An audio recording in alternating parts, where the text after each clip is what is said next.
I remember many of my students asking me, "Ma'am, how should we study to score well in anatomy?" Now, being an anatomy teacher, I know that anatomy is all about facts.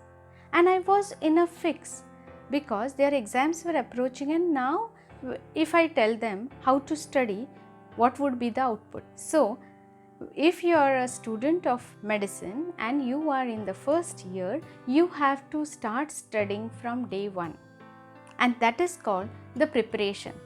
Preparation is an ongoing process which will continue throughout the phase 1, that is the first year of MBBS, where you are going to prepare for 3 subjects, that is anatomy, physiology and biochemistry, of which the time allotted for anatomy is more.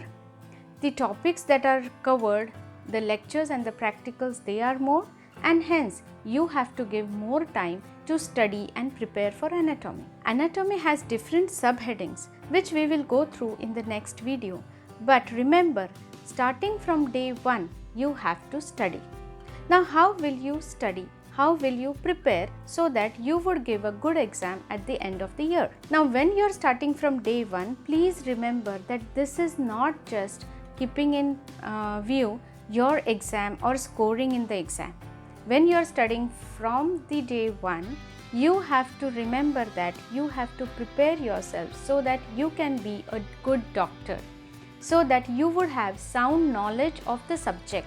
You would able to apply the knowledge of anatomy to different clinical topics when you are going to study in the second year and the final year. Hence, preparing anatomy as a subject is your responsibility. Now, how would you carry out this responsibility? Now, don't say that as soon as we entered medical profession, we were so overwhelmed that for first few months we did not understand what is going on. And if you feel so, it is quite right, because most of the students undergo the same thing. But you have to overcome this overwhelmed situation and you have to adapt to that situation and start studying. Now, how to study? First thing, that is reading. Second is you have to recollect, and third is reproduce. Now, for this, first is you start reading.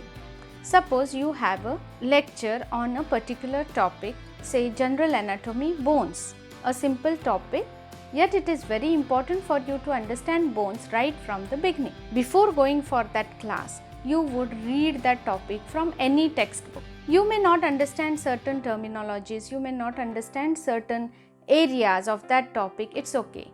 But just go through it as if you are reading a story. Then you would go to the college and you would attend the lecture. Remember, attending classes is very, very important, because the teacher who is going to tell you about that topic is trying to make that topic simpler for you by going through different textbooks. So, in that 1 hour or 45 minutes, whatever knowledge you are going to get, it is the hard work of that teacher preparing for that lecture for past few days, plus the experience of that teacher over the period of years. So, it is very advisable you must attend all classes. Now, when you listen to that class, remember, I would advise you, this is my perspective, that you don't take down notes, don't take down each and every word that the teacher is going to tell you, but you take down the key points of that lecture when you are listening to it. Why I say so? Because now you have read the topic from your standard 1 textbook. You know that these key features are to be highlighted, or they are of clinical importance, they are of importance from exam point of view, and hence you take down those key features. The next step would be you go home or you go to your hostels and go back to that topic, read it again. Now it will take just 15 minutes to go through that topic if you have those key features in mind and you are going to read from that point of view. You will understand the topic better. Now, for few students, it is very easy that they can read and they can retain that topic. But for some students, it is difficult for them to retain that topic. For them, I would advise you prepare your own note. Now in every class a teacher would tell you from the whole topic, this part is important from theory point of view. So you start making your notes. Now notes may not be elaborate, notes may not contain the whole content, but you can make in a point wise manner. But remember here, practice making diagrams. You can read and learn a topic with a diagram without reading the contents. Again, when you're revising, you can just make the diagram and recollect that topic. So this is the second thing. You listen to the lecture, go home and go back to that topic and revise. Now you have to go to the third step, that is reproduce. This you can do in a class test, or you can do it on your own every Sunday.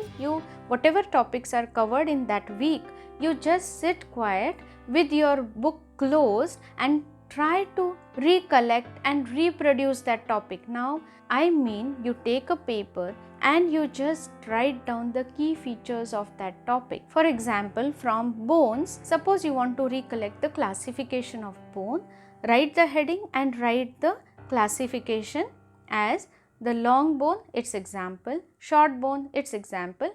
So in this way, try to recollect whatever you have read and reproduce it. Just vaguely, don't think that, oh, I know I have read it and I can remember everything.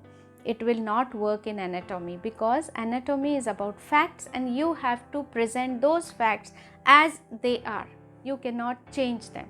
So try to reproduce it by writing it down. If you are not able to reproduce certain parts of that topic, you go back to the textbook, open it and read it again. Anatomy is all about practicing, revising, re-revising until you remember it. It may so happen that you have read a topic 1 month back, but you are not able to recollect it maybe after 2 months.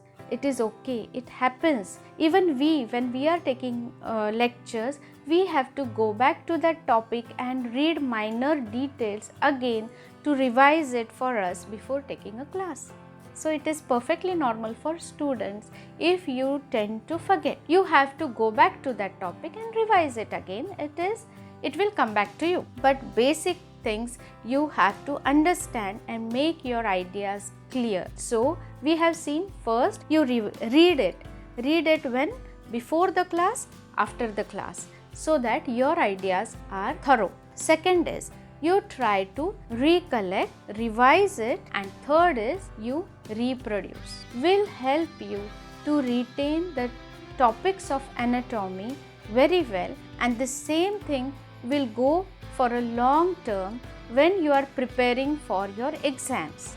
So this is the preparation phase in a video that I have made, how to prepare for exams to score well. The first step is preparation, and I don't want you to prepare at the time of exams, but you should prepare the whole year through. Now when you are preparing a topic, you also keep in mind that there would be some MCQs, multiple choice, which will be asked from that topic. So when you are reading, you may underline, or you may underline those key features, key words which the examiner might ask as MCQ. I just want to remind you, now that you have come into medical college, into a professional college, do not be hard on yourself. In your previous academic years, you had a habit that if I read a particular topic, I would be able to reproduce 100% of that topic. But now that you are in a professional college, don't expect yourself to reproduce exactly as it is given in the textbooks. It is very difficult, it is time consuming, and you may not be able to write a question on that topic if you are attempting to write everything that is given in the textbook. So what to do? You have to identify the key words, the key features of that topic which you must, underline must, you must mention in your answer. And that is why I say you have to attend the class. The teacher is going to tell you in the class what are the must know things, or what are the things you have to include in your answer. What is given in the textbook and how much of it I have to write, or how much of it I have to prepare for practical and viva voce. If you have any doubts, please mention in the comment box. Let us meet in the next video. Until then, bye bye.